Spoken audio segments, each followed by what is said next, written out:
Kirsten Benkendorff, a Professor of Marine Science from Southern Cross University.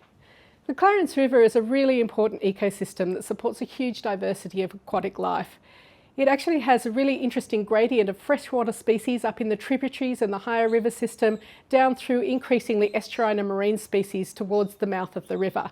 And this includes many really important seafood species, as well as species that are culturally and recreationally important.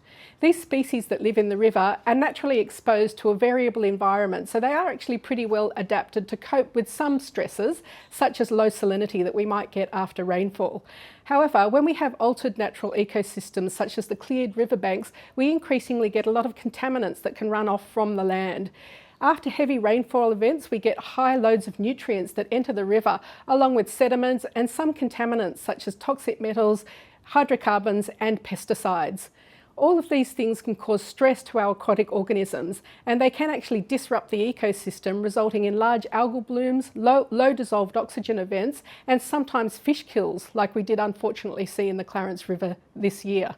However, even when the events aren't so extreme, in mild events we can get chronic stress from some of these contaminants. These contaminants can lower the immune system of organisms and reduce their productivity because the organisms have to use all of their energy just to cope and survive.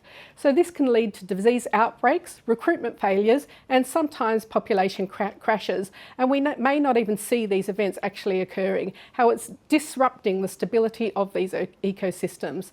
All of the organisms that live in the river intimately depend on good water quality. So we really need to all work together to maintain good water quality and help support our beautiful, healthy river system throughout the whole of the Clarence catchment.